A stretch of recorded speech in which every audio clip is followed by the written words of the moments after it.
It is now confirmed. Ukraine has destroyed a very important bridge for Russians in the south. The liberation of Kherson region is right around the corner, and Russian propaganda found this industrial-size wheat plant that turns Ukrainians into mindless psychopaths.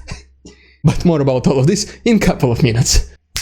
What's up, investors? It's the Russian Dude. And let's begin with the most important event of the day, which is the destruction of Antonovka bridge. Last week it has been reported that Ukrainians were able to damage badly this bridge. And even though small vehicles were able to continue using this bridge, military vehicles such as tanks and armored personnel carriers definitely were not able to drive there any longer. And this night Ukrainian army attacked this bridge once again. It's just that this time this bridge looks like it's finally destroyed. And even though Russian infiltrators in Kherson region, they say that this bridge is only damaged, it's not completely destroyed. In fact, I do have some satellite images of this bridge, which I'm going to show you very soon, and these images, they show that a section of this bridge, it looks like it completely collapsed. But first of all, right here we have the updated video from this bridge, and as you can see, it has way more holes at this very moment. And the main Russian infiltrator in this region, Kirill Stremov, he himself acknowledged that the bridge can no longer be used. Ukrainian side also confirmed the fact that this bridge was attacked this night. And right here we probably have one of the most important images of today's episode, which is the satellite image of Antonovskiy bridge. And as you can see, it's kinda clear that the whole section of this bridge has collapsed. And by the way, the head of national security of Ukraine, Alexei Danilov, he mentioned that the first bridge is done. More to come, which in my understanding is pretty obvious reference to Crimean Bridge. In several seconds I'll be talking about the upcoming culmination point in the liberation of Kherson region, but right now here is the video of Russian missiles which were spotted launched from Kherson region to attack city of Mykolaiv. It has been reported that Russians launched 6 missiles against this city, and their target was an industrial zone, and most likely this attacks is the first act of revenge of Russians for this Antonovskiy bridge. Alright, and now a couple of words about the counteroffensive of Ukraine in the south. According to the head of Mykolaiv region, Vitaliy Kim, the Ukrainian army is in the final stages of preparation to take back these territories. Vitaliy Kim also added that Ukrainian General Dmytro Marchenko has already arrived in Mykolaiv, and it will be one of his responsibilities to train partisans and launch successful counteroffensive in the south. And to sum up the upcoming victory of Ukraine in the south, here is once again the statement of military expert Oleg Zhdanov. He basically says that Russia will not give up Kherson region without a fight. But at the same time, Russian soldiers themselves, they realize that every single day there are fewer and fewer options to retreat. What I mean by that is that the majority of bridges are destroyed, the railroad tracks are also damaged, and major highways are under the control of Ukrainian army. Which means that in case Russia starts losing quick in the south, most likely it will be the soldiers themselves who will give up. And while I'm going to the most active battle zone at this very moment, the east of Ukraine, please consider liking this video and subscribing to my channel if you like this style of daily updating. First of all, we have this another video from Horlivka where it has been reported that Ukrainian army was able to destroy another military object of Russians. And most likely, in response to this attack, Russian army started shelling this city of Avdiivka. Going a little bit to the north of this area, we can see that in fact it has been confirmed that Russians were able to capture the city of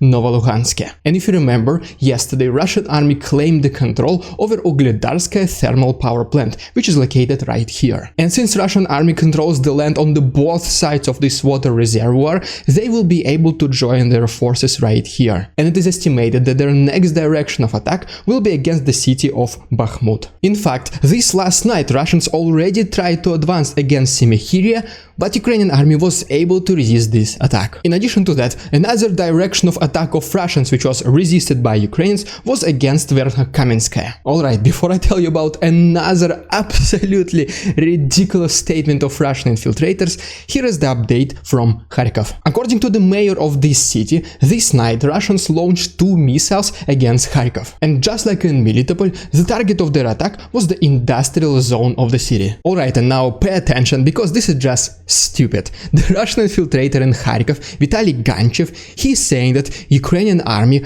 are killing their own Ukrainian civilians in Kharkov region just to show the Ukrainian propaganda that they are winning in this war. And I mean, yes, you heard me absolutely right. Ukrainians are killing Ukrainians just to show Ukrainians that Ukrainians are winning in Russian-Ukrainian war. And I mean, yes, we kinda do have this saying in Russian that you have to hit your own friends so your enemies are afraid of you even more. And just let me know in the comments if you think this statement is applicable in this situation. And speaking about the stupidity and ridiculousness of Russian infiltrators and propagandists, here are a couple of words from Mariupol. So, if you remember, this city unfortunately is practically destroyed. It is estimated that more than 80% of city's infrastructure needs to be totally reconstructed. And approximately 1-2 months ago, the Russian government said that they will take care of this reconstruction. They mentioned that they will build approximately 2,500 apartments this fall. And today we have the update about this promise, because the new deadline for this project will be hopefully by the end of this year. And I mean, they said it hoping that people will forget about the previous deadline. But because I'm here reporting to you daily, we do remember their broken promise. Which ironically perfectly sums up how much you can trust the statements from the Russian government, especially when they are made to Russian people. And before I show you the updated statistics about Russian casualties presented to us by the Ministry of Defense of Ukraine, here's another delusional statement by Russian propagandists. So, the representative of Crimean parliament, Vladimir Konstantinov, he said that Russia should increase the borders of its special military operation just so they can also denazify Odessa.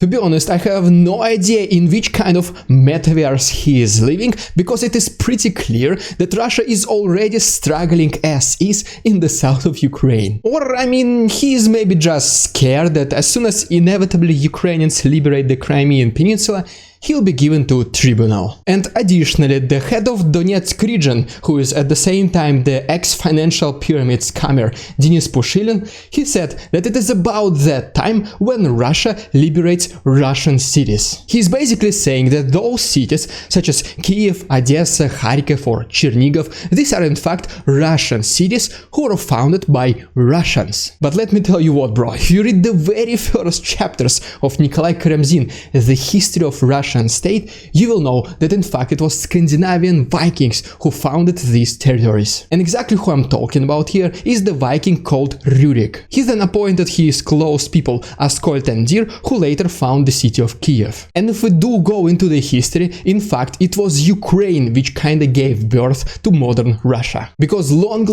time ago, in fact, it was called a Kiev Rus. And I'm not exactly sure where he gets his information from, probably from Vladimir Solovyov, but it was even some Russians who started laughing at Denis Pushilin. Okay, and right here we have the updated statistics about the Russian casualties presented to us by the Ministry of Defense of Ukraine. As you can see, at this very moment, more than 40,000 soldiers of Russia have been lost. In addition to that, 1,738 tanks, 222 aircrafts, and 15 warships or boats were lost as well. And if you want to see more details, feel free to pause this video. And before I tell you about psychologically impossible to digest ridiculous Russian propaganda, please consider joining my Discord. And at the same time, we as a community constantly donate money to Ukraine at the end of each month. And if you want to be a part of this group donation, please consider checking my Patreon. All the links can be found in the description.